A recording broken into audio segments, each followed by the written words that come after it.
Matthews holds in, made a move around Nyquist, who fell. High slot, Pettersson. Left circle, Miller. Shoots. Stopped by Saros. Rebound. Off the outside of the net. Then Besser scores. Brock Besser on his own rebound. Ties the game at 3 with 6.2 seconds left in the third period. Besser picks up the hat trick. And the Canucks come all the way back, down 3-1 with 3 minutes left. And this game is tied. And it's Brock Besser who does the job. What you are about to hear is part CarCast, part studio. So you can make the argument. It's part professional. It's part of me and Sloppy Elliott. Welcome to 32 Thoughts, the podcast. It's a cyborg podcast. Cyborg podcast. Brought to you by the GMC Sierra Elevation. Okay, here we go. Let me just go with my notes here. Before we start, yes, in true playoff fashion, Jeff Marek is playing hurt. Oh, let's not make a big deal about it. It's fine. I'm just a little bit. No. Like, you know what I say? Sergachev came back this week. Major comeback. It's the same thing. Broken leg and whatever bug I have. Hold on. How many times did you throw up this weekend? Probably 6. Okay, and were you in bed all weekend? Oh yeah, I didn't leave the house except this morning when I took my dog out to the backyard. That qualifies. Jeff Marek playing hurt. Ladies and gentlemen. What a hero. Wow. I'm not like blocking Paul Martin slap shots with my face like Ian LaPerriere did once upon a time. I had the flu and took some Advil and some Tylenol and I had a nap and watched hockey all weekend. Wow. Pat myself on the back. All good. Yeah. Yep. Jeffy's got the sniffles. Okay. Am I reading this right? I mean, I watched the game and it felt this way, but I still can't believe it. The Edmonton Oilers beat the Los Angeles Kings with 13 shots. 1-0, and the Kings threw 33 pucks at Stuart Skinner for the shutout, and it seemed to me, Elliot, that after Evan Bouchard scored that goal, the Oilers said, let's sit on this thing. Well, now we've had one game in the series that each team has won that you kind of can't believe that they won. I couldn't believe that in game 2, the Kings could win a shootout, especially in Edmonton. I did not see that coming, but they did. And if you would have told me someone in this series was winning a 1-0 game, I would have said that was the Kings. But they lost it. And the Kings were the better team for most of the game.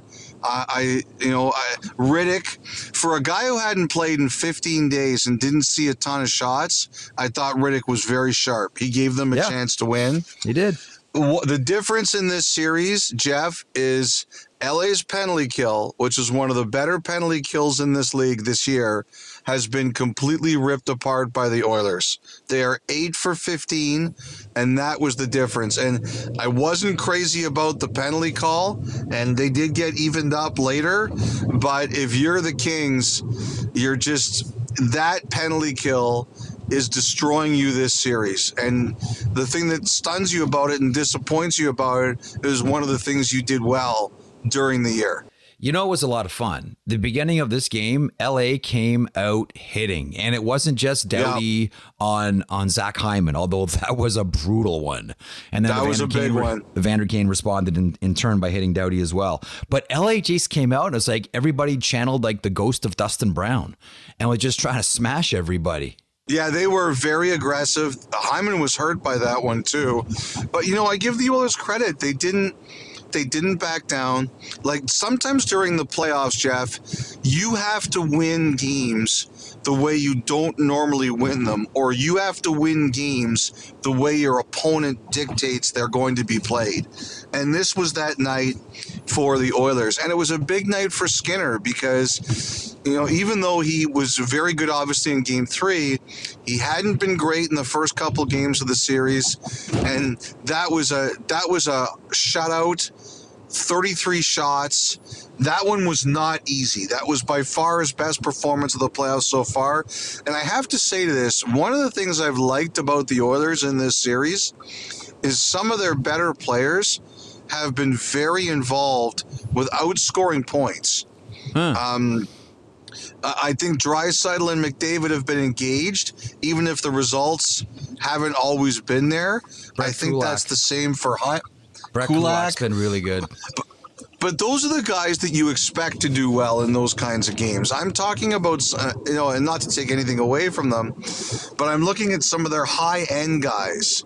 Have like Kane, Hyman, McDavid, Draisaitl, Nurse. It hasn't always been perfect, but they've been engaged. They've played hard. They haven't backed away from the physical part of the game, and they've found ways to win, even in situations where maybe they were getting outshot. And to me, that's a really good omen for the Oilers. You have to win those kinds of games in the playoffs. We'll probably do more on this when the series is done, but now that we're at 3-1, maybe a little preamble or a preview of what's to come. If this thing ends up the way that it's looking, it's going to end up. What does that mean for the Los Angeles Kings? This is 3 years in a row, first round exit to the same team. You're going to learn this in this podcast, everyone. Jeff is going to try to get me to predict the future. And Jeff, I have learned over the years, just because someone's down 3-1 doesn't mean it's over. We'll talk about that when it's over. But the one thing that's very obvious now is that when you look at Dallas, they are, they kind of made the switch a bit from old to new, with the old still being a very big part of the team. This is rapidly becoming Byfield's team. Okay, that's the Oilers and the Kings. We now take you to the studio recorded part of the podcast. CarCast returns in Block 2. Meanwhile, Elliotte in Nashville, what a wild one that was. Let me go through what I think are some of the salient points here, and you punctuate when I'm done. Okay. Seeloffs gets the start. Casey DeSmith not playing. Dante Fabro in for Spencer Stastny. Roman Josi takes a puck to the ear. Tyler Myers takes a deflected puck off his own stick to the face. We wonder about Quinn Hughes. Is he okay? Gustav Nyquist makes it 2-1. The comeback season continues at the age of 34. Elias Pettersson, is he injured? What's happening here? 12 seconds into the third, Philip Forsberg scores a controversial goal. Opinions split on this one. That makes it 3-1. Colton Sissons hits a goal post. Brock Besser, through all of this, makes it 3-3. Elias Pettersson ends it in overtime. And true or false, you totally trolled me on Twitter. I didn't even realize I was doing it. I got so many tweets. I would love to tell you that I did it on purpose, and I saw all the tweets later. However, it was a complete accident, and it was all because I was rushing to get it out. There were a billion things going on, and I just didn't even think about what I was doing. But I saw all the responses. By the way, Jeff, you forgot the other big thing that happened in this Nashville-Vancouver game. Which was? And that is that if I was single, I would be looking for Allie Walker's number. Oh, my goodness. Oh, ugh. Because any woman who drinks beer out of a catfish is perfect for me. Now, I would like to add to this by saying I know that I would get rejected, but still, I would try. I heard she likes insiders. I don't know. That's what I heard. Just put it out there. Some girls like that. Honestly, what an exciting game. I know everything about that game was great. Everything. One of the stories about, Vancouver and these playoffs against Nashville is how the Preds are suppressing shots. It's barely 20 shots a night that Vancouver's able to get to the net here. We do have the injury questions about a couple of players on the ice. Brock Besser was just fantastic. Bieksa pointed out those great hands in and around the net. Forsberg, I maintain that's a punch stop. If you think a punch stop is a kick, okay, I'll listen to it. If you think it's not a kick, okay, I'll listen to that. It's one of those situations where I could go either way, but it's a punch stop. What do you pull out of everything from that game? Well, first of all, that was a big brass ones win for Vancouver. They had a lot of reason to lose that game. They were starting their third goalie of the series. Quinn Hughes was banged up. Clearly, all of the hits that Nashville was putting on him were taking effect. He was down to 12 minutes. Him and Roenick had the lowest ice time through 2 periods, and then they loaded him up in the third. There was that goal which frustrated them. You mentioned the Forsberg goal. And Steve Fellon of Sportsnet Stats, he was pointing out that until Besser scored, Vancouver was about to set an NHL record for fewest shots in the first 4 games of a playoff series. Wow. And this was a team that was averaging 28.5 shots a game in the regular season. They were completely bottled up and throttled by the Predators. And still, they found a way to grind it out, led by Besser, JT Miller, Hughes, and Shilovs, as you said. That was a big brass ones victory. They had every excuse to lose that game. And you know, I thought I loved everything about this game. It was 2 teams that played hard. It was 2 teams that competed. There were no passengers in this game. I know people are not happy with certain players, but there were no passengers in this game. And I loved it. It's a devastating loss for Nashville. Brunette will have his work cutting out for him, getting them back to believing they can go back to Vancouver and doing it. But everything about this game was great. Now, let me just say for the record, I think that was a good goal. And it's partially because of my belief that if the skate is on the ice, it's a goal. You'll remember a couple years ago when Blake Coleman scored the one that was taken off the board for Calgary in the playoff series against Edmonton. I argued that that was a good goal. I think we should always err to the side of goals. But when it comes to skates, I believe the rule should be skate on the ice, good goal. I know not everybody sees it my way, particularly not Canucks fans, but I didn't have a problem with that call.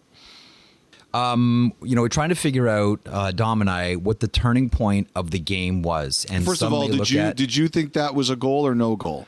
I'm fine with it as a goal because I'm like you. I think we should always default to goals. But at the same time, I'm really curious how people feel. Like a punch stop is something that we see a lot with Connor McDavid. And that's what this is, right? You take your outside skate, you bring it in, you're on the outside edge, as in Forsberg's case, you're turning to your right. So you're leading with your right leg. And essentially what you're doing is turning, but at the same time, I think I know what Forsberg was trying to do here at the same time, but good luck judging intention. It's one of those ones that I could honestly, I saw Kevin's point and I saw your point and I said, I'm fine with either one, but let's just get a determination once and for all. Is a punch stop a kick? Because this is something that, again, like with all the pep training that McDavid has done, a lot of people are doing it now. Punch stops are prevalent everywhere. You see it every game. Everyone does it. It's a quick way to turn. We just need to determine, is a punch stop a kick? Once we make that official, then we can all go to bed happy. And for me, if it means more offense, then fine. And at the same time, to your point, keeping skates on the ice. Yeah. Don't want blades up. That's why I don't like changes over the boards. That's why I don't like the idea of taking away the gates and having all the changes with guys jumping over because the board's opening is dangerous. I want the blades on the ice. But can we please rule specifically, is a punch stop a kick? That's my question there. Well, now, I think we learned tonight it's a goal. Now, here's my question to you. Who are you starting in Game 5 for Vancouver? Shilovs. Unless the Smith is fine to go. So if Smith is fine, and I'm under the impression this is not a long-term injury. Then I go to Casey DeSmith. Okay, you go back to DeSmith? Yeah, do you not? I probably would too, but I really like this guy. I like both these guys. I thought they were both really good, really good. You know, this is the true strength of Vancouver this year. They don't get rattled. They live in one of the most intense markets in the NHL. They get a lot of pressure, a lot of conversation, not all of it easy, but they rebuilt themselves on the ice. They have talked about how they trust their structure now. When things go wrong, they know how to play, and they've proven that all year. Think about it. The morning of Game 2, they found out that Demko wasn't playing, and while they didn't play great that night, they stabilized themselves. The night before Game 4, they knew Shilovs was playing, they were prepared, and they handled it. That's one of the things I really like about this team. Things go sideways, and they deal. One guy from Vancouver who we should give credit to is the goalie coach, Ian Clark. He had 3 goalies ready to play this series. Thatcher Demko won a game. Casey DeSmith won a game. And now Arturs Shilovs has won a game. That's tough to do. that can be a team's nightmare. Going to 3 goalies in one playoff series. They've all looked good. You expect it from Demko. DeSmith was good. Shilovs was good. We can actually have a debate over who should start Game 5. That's your goalie coach having their guys prepared to play. The players deserve the most credit, but the goalie coach is second. So here's what I want to get to. During that game, we were all wondering, I suppose you were on the panel as well, is Quinn Hughes okay? He got rocked a couple of times in this game. And, you know, if I'm Nashville, I'm doing the same thing. I'm targeting Hughes. I'm targeting Pedersen. I'm going after them all game long. The play of the game, the thing that the whole thing hinged on, to me, was that blue line hold with Gustav Nyquist. The guy that we're wondering, is he's all banged up. That hold to keep that puck in the offensive zone, because if that thing squirts out, we're having a totally different conversation right now. That guy that we wondered, is he injured and how injured is he? For me, that was the sneaky good play of the game. I'm with you. And considering how much he was getting hit, like Nyquist is a Lady Bing guy, although he does have a penalty in this series. He's really gooning it up. He's a Lady Bing guy. I think he had 8 penalty minutes all year. He's coming at you, and you know you're going to get hit, or could get hit, and he kept it in. It's a Norris Trophy play. Norris Trophy. And Nyquist is having the comeback season of all time for himself here. 75 points this year. It's the most he's ever put up at the age of 34. Okay, so that series now is 3-1 Vancouver. They look to close out. Okay, Elliotte, brace yourself. Okay. It's time for black curtains and cadaver gloves. Boston 3, Toronto 1 to take a 3-1 series lead. Matthews leaves the game. Samsonov pulled.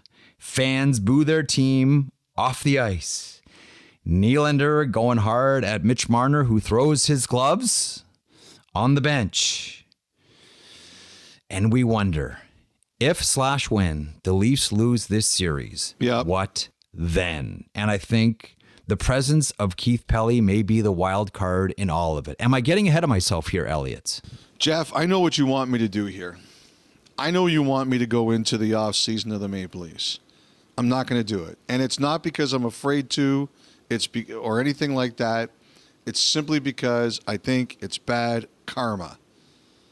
Not that I think that they're going to come back and beat the Boston Bruins. But, for example, I remember 2021, Toronto's up 3-1 over Montreal, and it was just like this. The Canadiens fans are ready to drive Bergevin, Ducharme, and all of the players out of the city. They are ready to drive them into the province of Ontario or to the U.S. border in Vermont.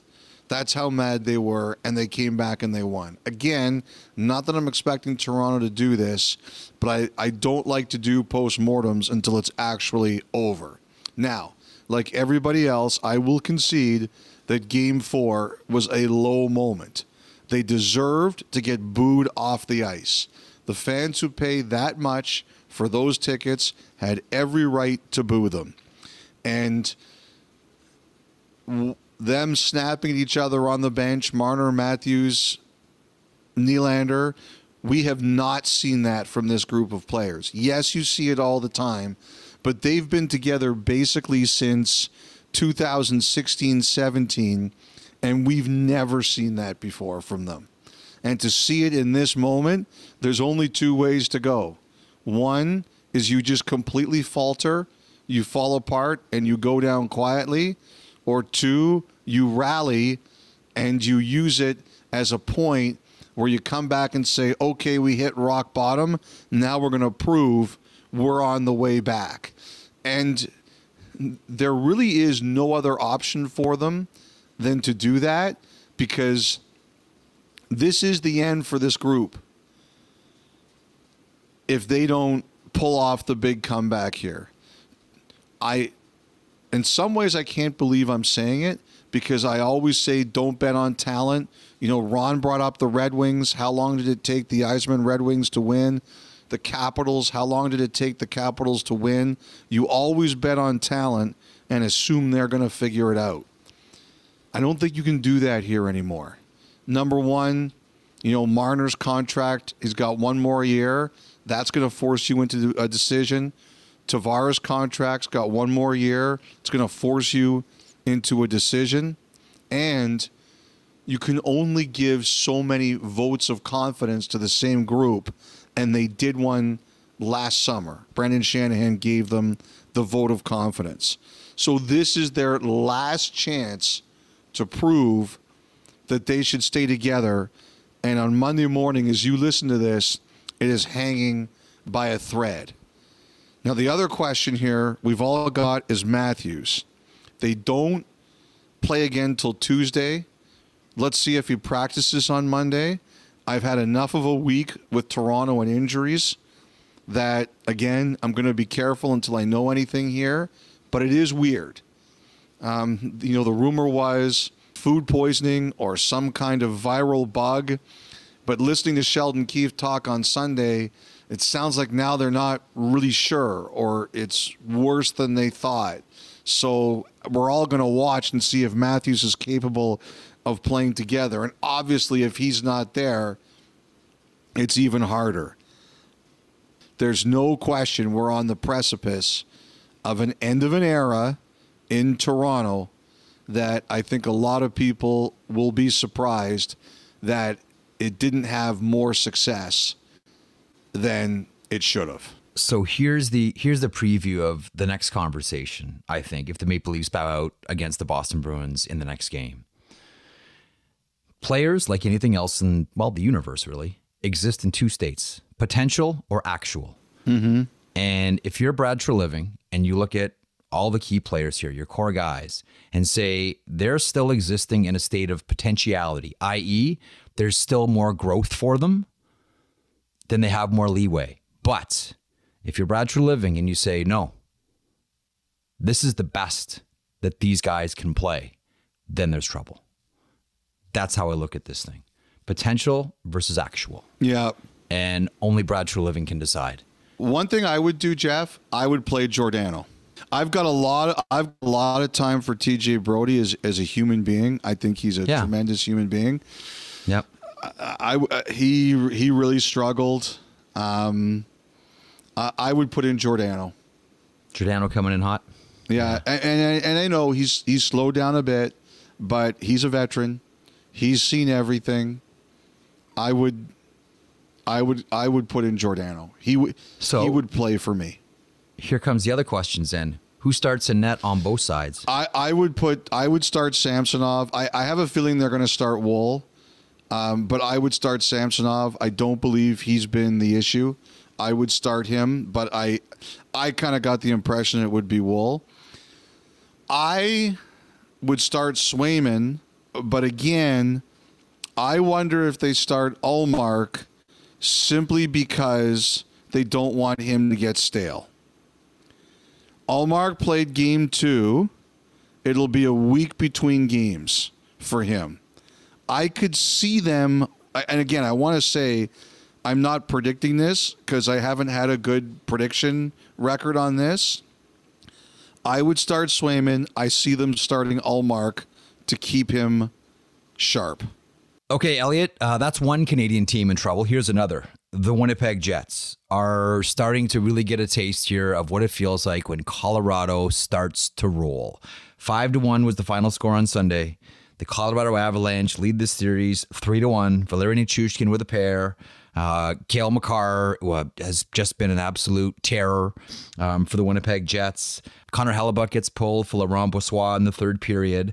Another dangerous shot in the head. Vlad Nemestikov gets hurt bad. Nate Schmidt with the shot. Cogliano deflects it. That was a really ugly scene. No Brendan Dillon. Axel Jonsson-Fjällby goes in up front.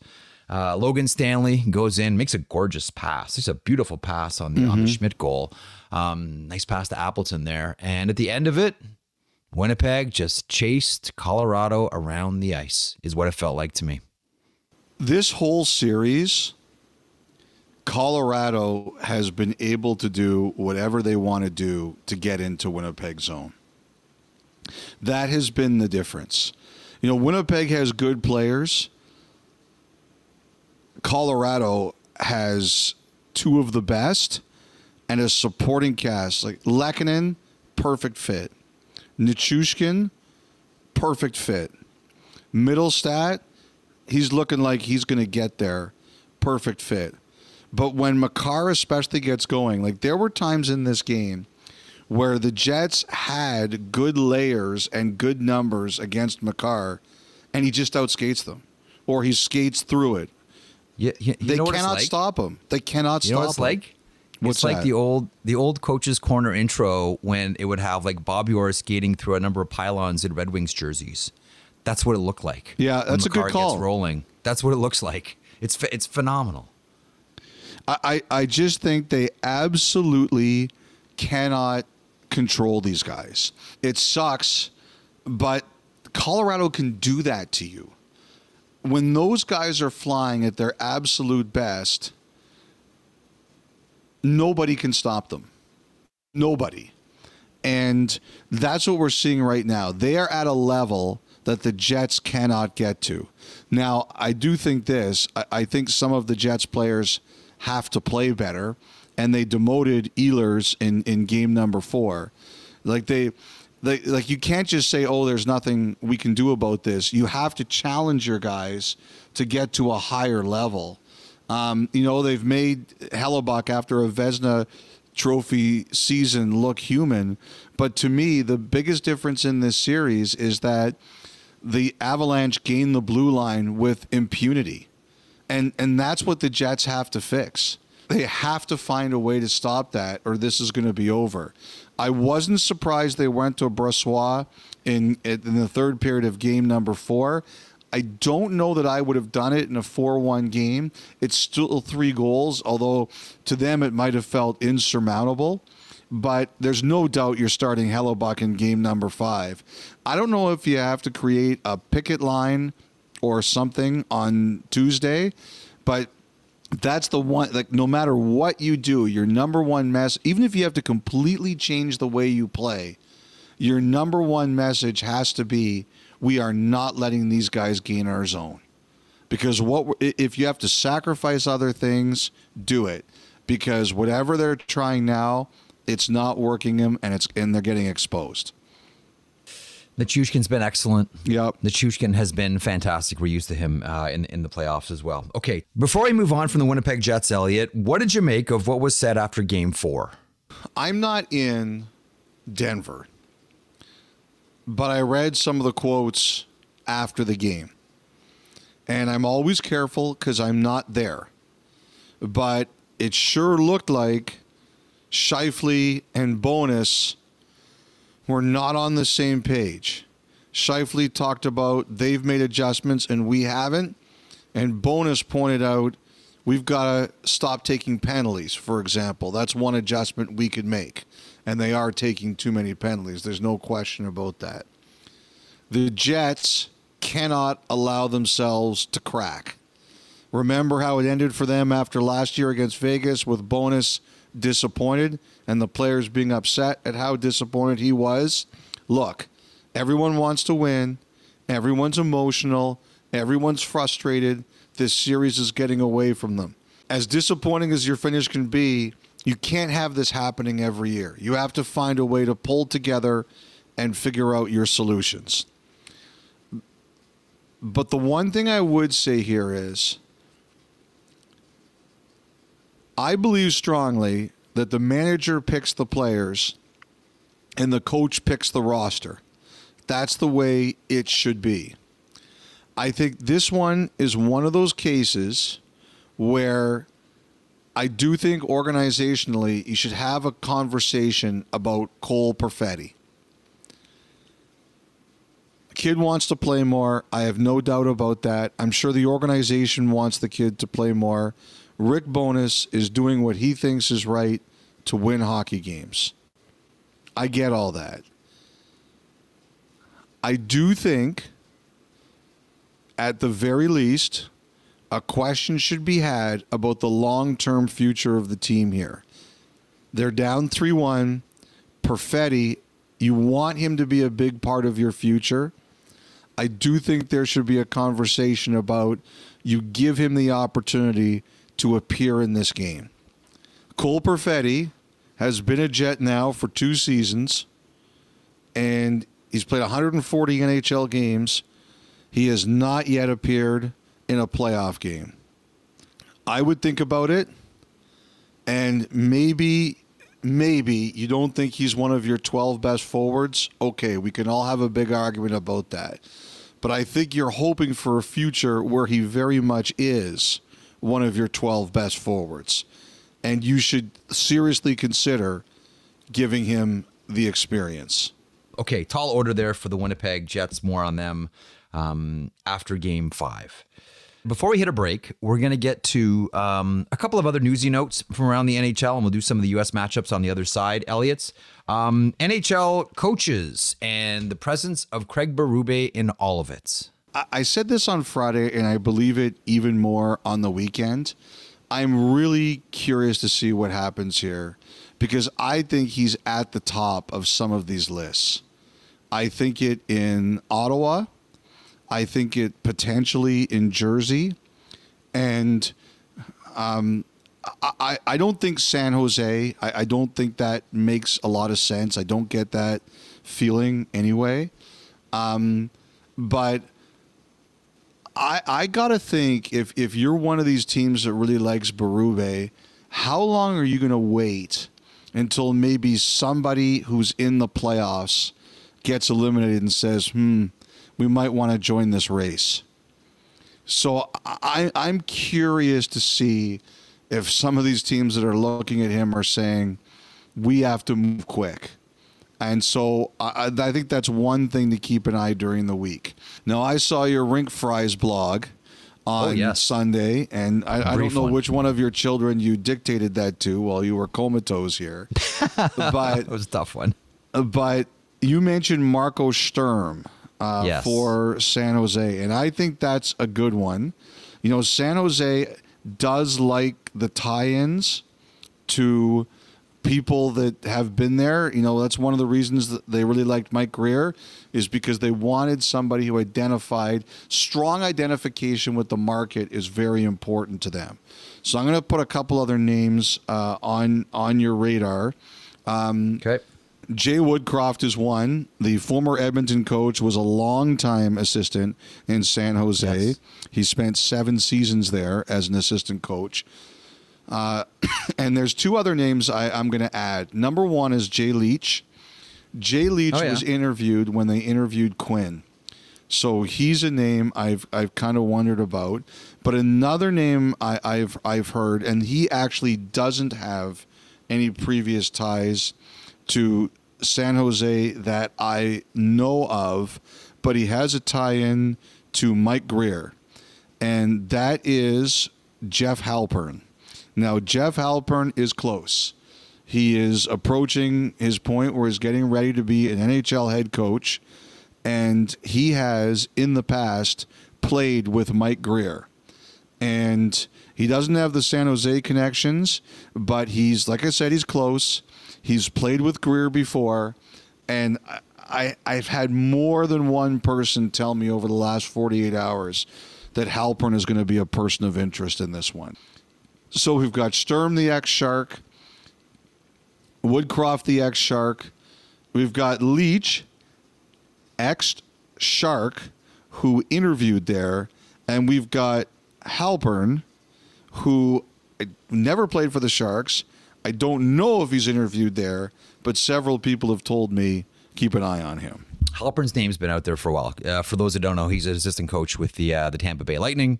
There's a lot of good coaches there, as we all know, and he's been a person of interest in a lot of different places as well. One other thing I wanted to mention too, Jeff, is I believe last week in overseas there was a meeting about the international calendar. The IIHF, I think the NHL and the NHLPA, and they're trying to get a long-time calendar done. They've got that Four Nations face-off next year, and they've got the Olympics in 2026. I think they're trying to get 2 more World Cups done and 2 more Olympics done. So World Cup 28, Olympics 30, World Cup 32, Olympics 34, and I think that still needs more work. But I really think they're trying to do a long-distance calendar, and they had a meeting about it this week. They've only wanted to do that since the lockout ended in 2005. Yeah, the difference now is what a couple of people have explained to me. There's a new double IHF now, right? So yeah, you kind of have to. I wouldn't say you're starting from the beginning, but there are some things that were kind of institutionally known before that you kind of have to go through again. So people are hopeful, is what I've heard, but just nobody knows what the timeline of this is going to be. Okay, with that, we'll hit a break. When we come back, the defending Stanley Cup champions get a dose of Wyatt Johnston. Dallas very much alive. More in moments.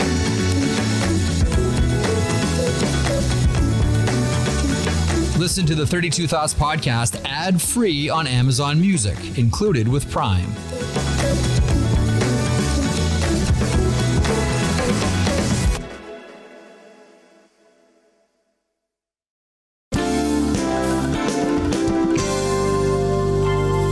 Back to 32 Thoughts, the podcast presented by the GMC Sierra Elevation. Elliotte, I don't know who had the more command performance.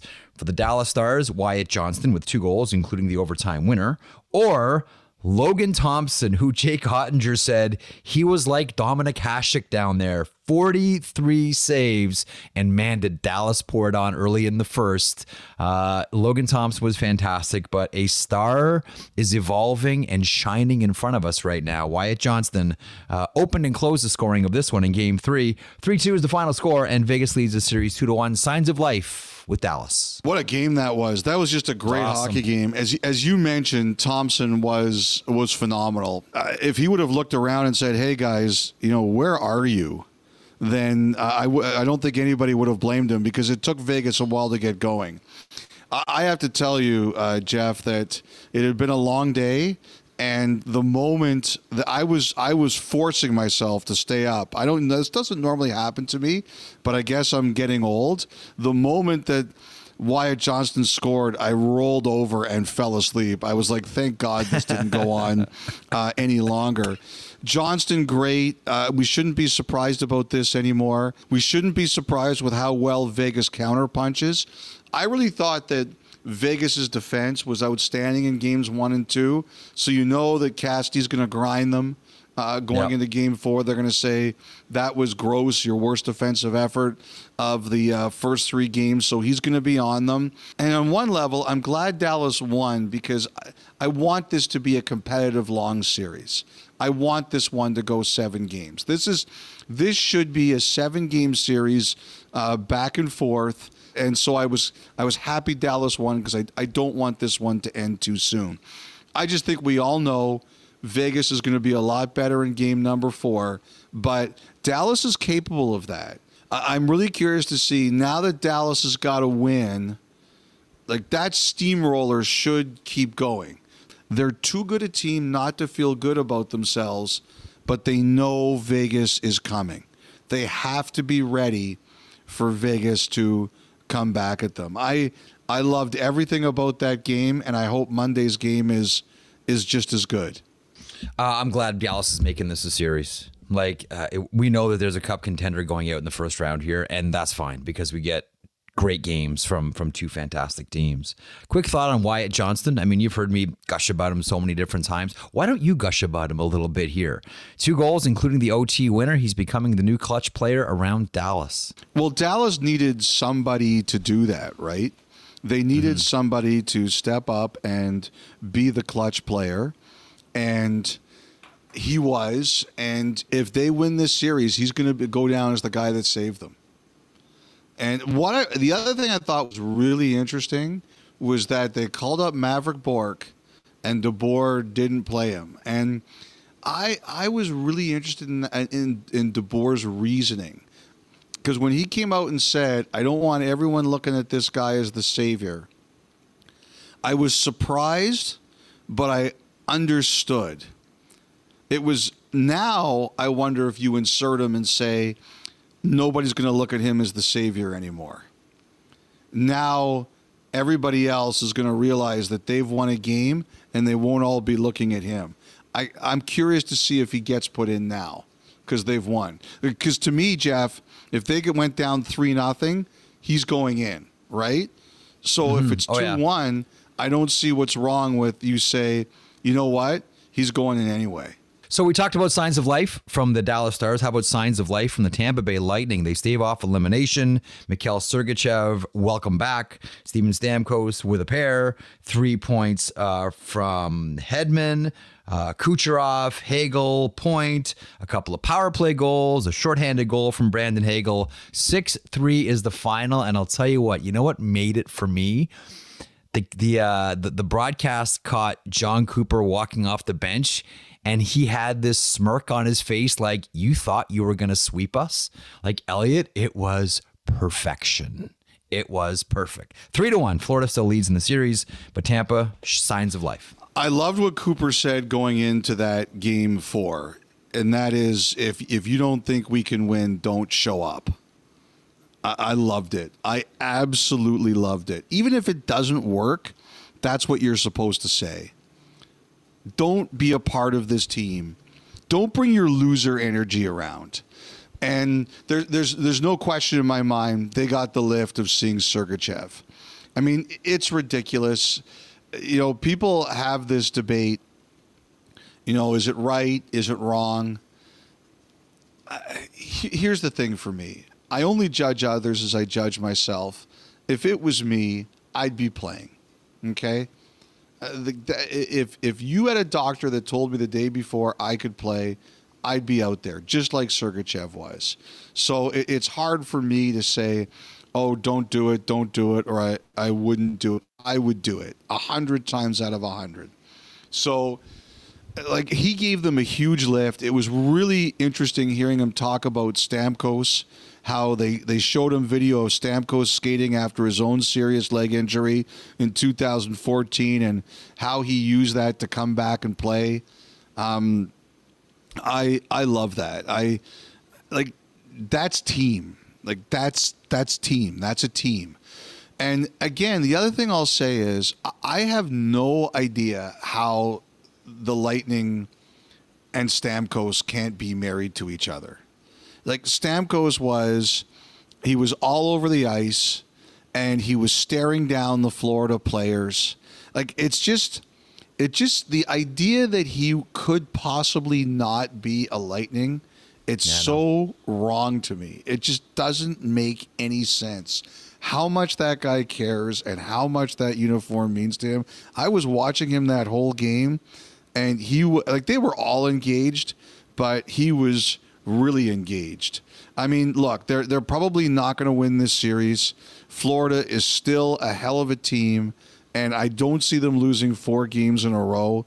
But like, these guys, like, nobody should be surprised. There's a lot of pride on both those teams.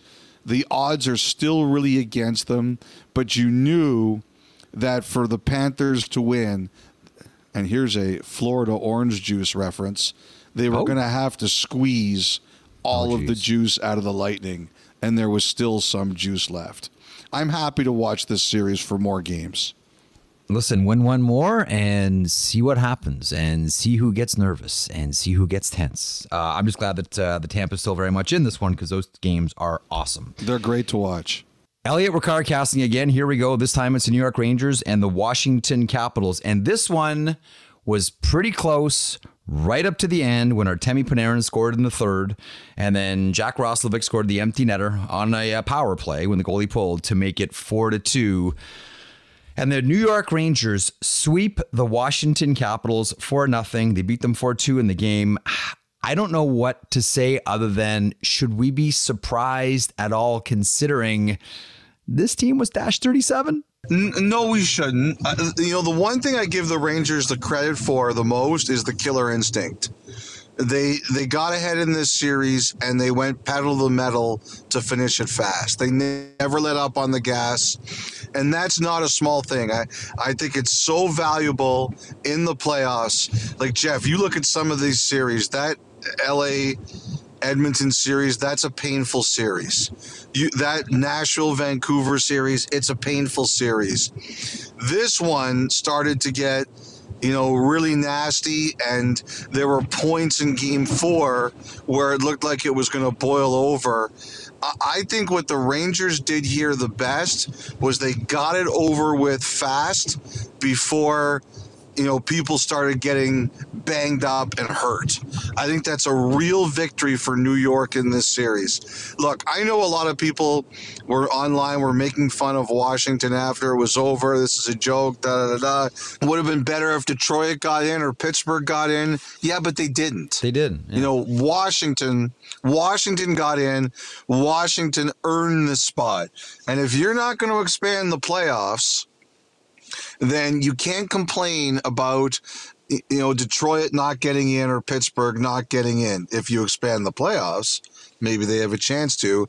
But Washington did it, and they deserve credit for it. So when I look at the Rangers, first of all, because we'll break down the Capitals in a sec, I say congratulations to them for ending it fast. Yep. That's huge. But the other thing I think that's really important for the Rangers is some of their players, key players, had really good series. Panarin had a nightmare last year in the playoffs. He was good, and he had a big hit. And Oshie, I give him a lot of credit. He said that was a clean hit, and it was. I thought Trocheck was fantastic, continued to have a great year. And Shesterkin, I thought, was really good, obviously. So there's a lot of things in this series for the Rangers that went right for them. Jeff, the only thing I didn't like for New York is I think the 5-on-5 game, they won 7-5. You're going to have to be better than that. I know it's important to have good special teams, and they did, but I think they're going to have to be better than 5-on-5. It's not... That's the only thing in this series that I wasn't crazy about for New York. You know how the Rangers, this edition of the Rangers, loves to dine out on the power play. Yes, they do. So I don't think that should come as any surprise, but your point is well made. All right, so to the Washington Capitals now, and let the speculation begin. What happens with them next? Do they, as Brian McClellan said before trade deadline, start to rebuild, tear it down? And does that mean that's the end of Ovechkin in the playoffs? I wouldn't say that. I mean, one of the things that happened for the Capitals is they waved the white flag of surrender at the deadline, Jeff, and they still made the playoffs. And the reason was, some of their young guys like Alexiev and McMichael and LaPierre, they got the experience. They got shoved into bigger roles, and they made it. Throw Protas in there. Throw Alexei Protas in there. He was Protas, yes, I would put Protas in there too. There's a few of them. Like, to me, the Capitals are going to be better off because of this. Their young players made it, playing key roles, and whether they want to admit it or not, I don't think they were expecting it. So that's a great thing for them. Still, you can see how it's going to be a battle for them next year with all the changes that are going to... They need scoring. Like, you never thought that... Now that Ovechkin is easier to defend and they don't have as much elite level talent around them, now the Rangers could just say, okay, it's a playoff, we're going to shut this guy down, and they can do it. Now, I saw Carberry tried to make it look good. He said, Alex carried us the last end of the season, and he was wiped out. He was done. The tanks were empty. Maybe, but it's easier to do it when you're still the focal point and no one could ease the pressure. So if you're the Capitals, you have to find some scoring to take the load off of Ovechkin, and I have no doubt that they will try to do that. So that's the first thing I think with Washington. The other things I wonder about here, obviously they've got Lindgren in goal. Is Kemper back? Do they try to find a new home for him? I think that's possible. 3 years left. And 3 years left at 5.25 for Kemper. Yes, it's not easy, but I think they're going to try. The other one too is Oshie. Oshie lingered on the ice for a long time. He got to 1,000 games this year the hard way. Dylan Strome said he played with a broken hand. He's got 1 year left.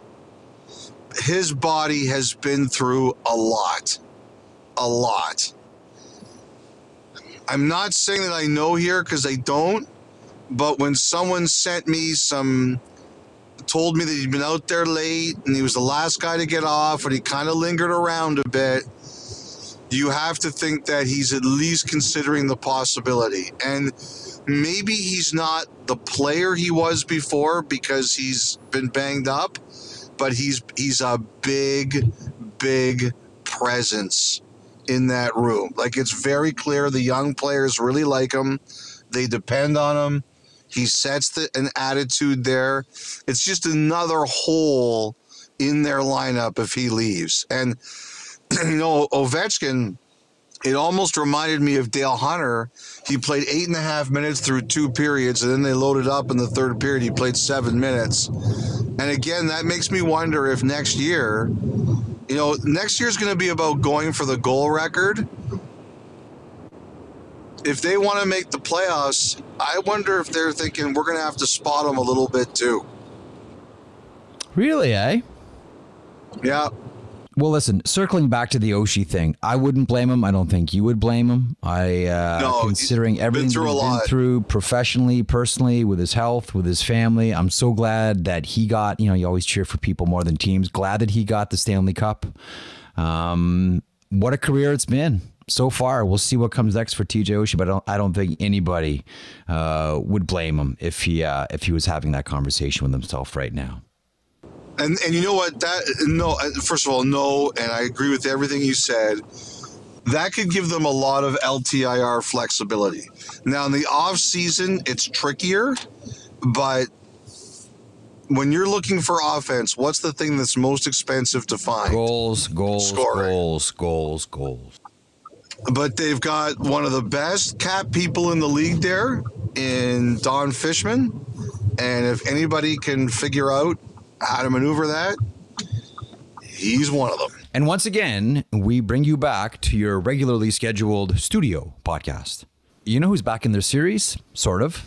The Islanders, who beat the Carolina Hurricanes in double OT. Oh, come on, go along with it. Robert Bortuzzo, the big shot, and Matt Barzal with the tip.